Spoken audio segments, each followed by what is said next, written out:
Il a fait de l'abolition de l'esclavage en Mauritanie son fer de lance. Il a reçu pour cela le prix des droits de l'homme des Nations Unies. Il est aujourd'hui le leader de l'opposition mauritanienne depuis qu'il est arrivé deuxième à la présidentielle de 2019. Biramda Abeid, bonsoir. Ce combat, Tania Tinoko, journaliste équatorienne, en a fait un livre, Biramda Abeid et le pacte de la Renaissance, sorti prévu le 7 octobre. C'est un livre qui revient sur votre histoire et pose les bases de votre engagement politique, de votre projet pour la Mauritanie. C'est ce que vous appelez le pacte de la Renaissance. Il revient notamment sur la présidentielle de 2019, que vous qualifiez de coup d'État électoral, élection qui a vu la victoire controversée de Mohamed Ould Razouani, qui n'est pour vous que la perpétuation du système Mohamed Ould Abdelaziz, l'ancien président. Donc, je corrige, madame. Pendant la campagne, toutes les données que j'avais m'obligeaient à dire avec une forte conviction que Razouani est la perpétuation du pouvoir de son prédécesseur ou de ses prédécesseurs. Bon, force est de constater qu'en 2020, après une rencontre avec le président Razouani, j'ai découvert des propositions à lui, une attitude à lui qui permet de penser qu'il sera la transition avec la démocratie taillée sur mesure des militaires et une démocratie beaucoup plus ouverte, beaucoup plus accessible à une compétition régulière entre tous les partenaires. Donc vous êtes satisfait?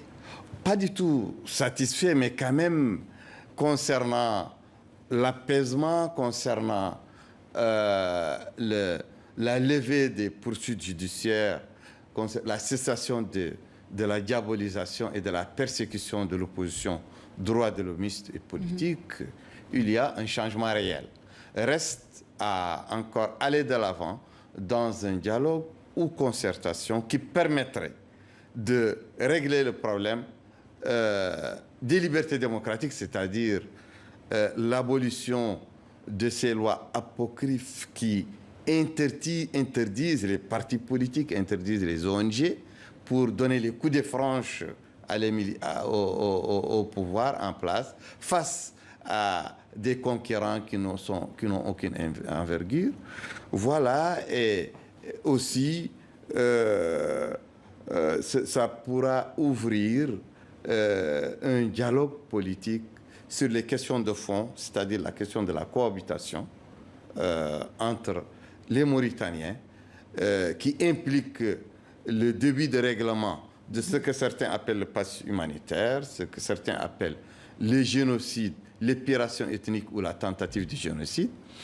Il y a aussi le grand problème de la gouvernance, de la gabegie, de la corruption, le problème des terres, tous ces problèmes qui sont des problèmes assez compliqués et qui menacent l'unité des Mauritaniens et la stabilité du pays. Et on va revenir également sur votre livre qui tourne autour de votre combat de toujours, qui concerne la Mauritanie, la lutte contre l'esclavage. Il a débuté quand vous avez appris que votre grand-mère a été vendue comme esclave, la première femme de votre mari également. Vous aviez alors 10 ans. La première femme de mon père. De votre père, pardon. Vous aviez alors 10 ans.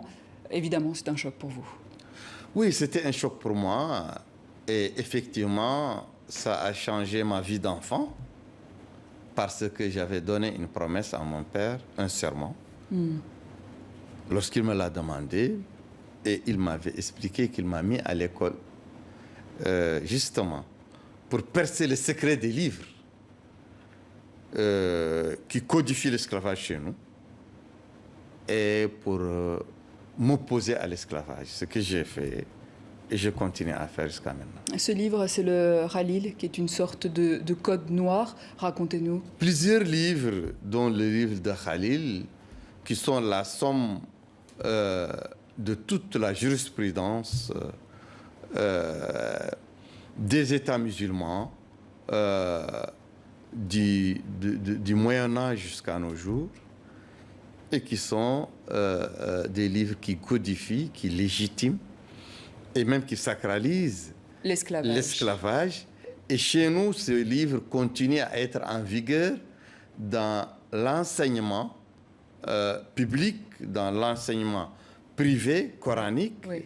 mais aussi ces livres continuent à être enseignés aux juges, aux officiers de police judiciaire, aux administrateurs, Alors, qui sont chargés de dire et d'appliquer la loi chez nous. Je donne un exemple pour qu'on comprenne bien. En fait, dans le Khalil, par exemple, il est écrit que si un musulman libre tue un esclave, il ne sera pas puni pour cet acte. Pour cela, vous avez brûlé le Khalil sur la place publique. Bon, vous avez été emprisonné pour cela, vous avez été Oui, en torturé effet. parce que les autorités ont fait croire que vous avez brûlé le Coran, alors qu'il ne s'agit absolument pas de cela. Absolument. En 2012, j'avais fait un acte d'incinération publique volontaire et symbolique des copies de plusieurs livres qui font partie de la littérature esclavagiste, qui est le livre de chevet des juges, des érudits chez nous qui pratiquent, appliquent l'esclavage, mais aussi des maîtres aussi. Ces livres, dans leur passage, légitiment toutes sortes d'atrocités sur les esclaves, si les personnes considérées comme esclaves. Et vous regrettez que le commerce, l'esclavage inter-africain ne soit pas suffisamment remis en cause? C'est ce que vous dénoncez aussi? Oui, l'esclavage, il y a plusieurs esclavages, plusieurs traites. Oui. Il y a la traite occidentale, la traite triangulaire. Il y a la traite arabo-musulmane, transsaharienne. Et il y a la traite interne en Afrique.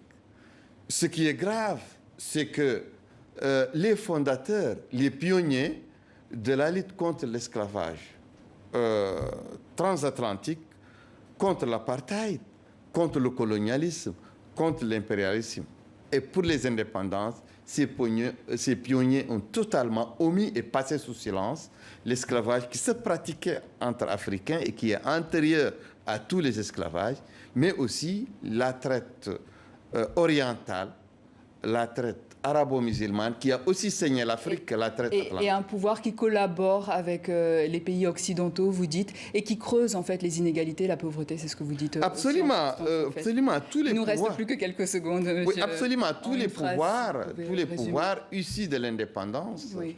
dans leur grande majorité, en tout cas les pouvoirs actuels, ont collaboré, une collaboration avec l'Occident qui passe sous silence les inégalités internes dans le pays, les esclavagismes internes dans le pays et qui permettent aux groupes dominants qui ont bénéficié de cette position dominante depuis les traites internes, les traites orientales, les traites occidentales, depuis le colonialisme et l'indépendance jusqu'à maintenant, au détriment de la plèbe. Qui est la communauté des dominés. Biram Da Abeid et le Pacte de la Renaissance, livre signé Tania Tinoko et qui sortira le 7 octobre prochain. Merci beaucoup. Merci, madame.